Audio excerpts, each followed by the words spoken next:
Bonjour à vous. Dans cette troisième vidéo, je vais vous montrer en quoi la majeure partie de vos difficultés sont des répliques de vos blessures d'enfance et que c'est un processus voulu pour vous propulser vers votre mission d'âme correspondant au rayonnement spécifique à vous de votre lumière. Votre âme, qui est une parcelle de lumière, pour effectuer son programme d'incarnation, a choisi délibérément une matrice spécifique correspondant aux énergies de ses parents et de celles de leurs ancêtres, en décidant de s'imprégner de dissonances spécifiques qu'on va appeler des blessures et des traumas transgénérationnels non résolus. C'est ce que j'appelle le moule. Ce moule dissonant est fait pour nous mettre en quête de la vibration opposée. J'aime bien l'appeler le gâteau, cette vibration opposée, car vous voyez que le gâteau a une forme exactement inverse au moule. Et ben, ces deux forces antagonistes, hein, ensemble, s'emboîtent en quelque sorte pour permettre de donner corps et mouvement à l'expression de l'amour que vous avez choisi. Bien sûr, hein, il n'y a pas que des disharmonies dans le moule de notre enfance, il y a aussi de belles lumières.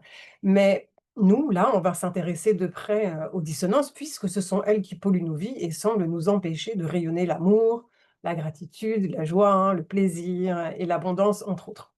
Et donc toutes les blessures que vous avez traversées dans votre enfance et les perturbations léguées par vos lignées familiales, donc le moule, sont en général l'inverse des facettes de l'amour. C'est une étape nécessaire car ces traumas sont faits pour être en quelque sorte des propulseurs de quêtes personnelles et de talents spécifiques. Donc c'est le gâteau. Et donc pour connaître la forme du gâteau et le manger joyeusement, ben, on a vraiment besoin de ce moule, hein, et d'accueillir pleinement sa forme et ses dessins. Mais une fois qu'on l'a, accueilli, ce moule, pour ce qu'il est, et ben, on n'en a plus besoin. Le truc, c'est que, on s'y accroche, hein. C'est comme un référentiel, connu qui nous sécurise, même si ça fait un petit peu mal. Et donc toute la subtilité va résider dans le fait d'accueillir pleinement nos dissonances, sans chercher à y résister, de les laisser nous traverser, tout en décidant de ne pas s'y accrocher. Et là, ben, c'est ce qu'on fait très souvent, hein, on s'y accroche, nos bobos, bah, c'est un peu nos doudous, hein. Il y a une part de nous, alors souvent inconsciente, qui aime ces poids et ces douleurs car on les connaît bien.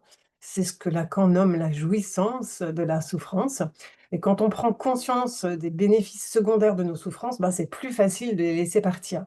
Par exemple, bien souvent, on croit que si on va pas bien, eh bien on aura l'attention des autres. Étant donné qu'on a associé l'amour à la souffrance, ben, l'inconscient croit que si on souffre, eh bien, on aura l'amour, car ça va ensemble. C'est ça qu'on connaît, l'amour, plaisir, on ne connaît pas.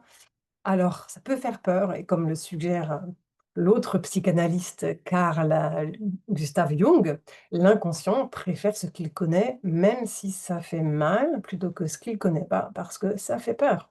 Et n'oublions pas qu'on est venu expérimenter et goûter pleinement à l'inverse de notre moule d'enfance dissonant.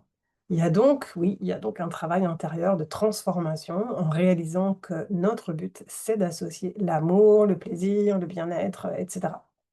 En fait, nous sommes programmés, en théorie, pour atteindre un état où nous allons littéralement jouir de la vie en recevant et en rayonnant l'amour dans et par ce corps. Et une raison fondamentale pour laquelle ça se fait pas si facilement, c'est qu'on fait exactement l'inverse de ce qu'il faudrait faire en fait, hein, avec en prime un joyeux paradoxe. On repousse les dissonances et en même temps on s'y accroche. Alors ce qu'il faudrait faire en fait, c'est bah, les accueillir et puis nous en détacher. Alors, on est en train de tâtonner, hein, dans ce processus d'alchimie, en fait, hein.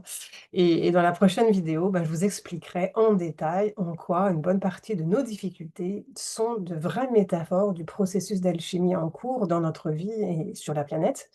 Et plus tard, je vous montrerai évidemment comment accélérer ce processus de transmutation de vos dissonances pour laisser rayonner l'amour dans la matière. À bientôt.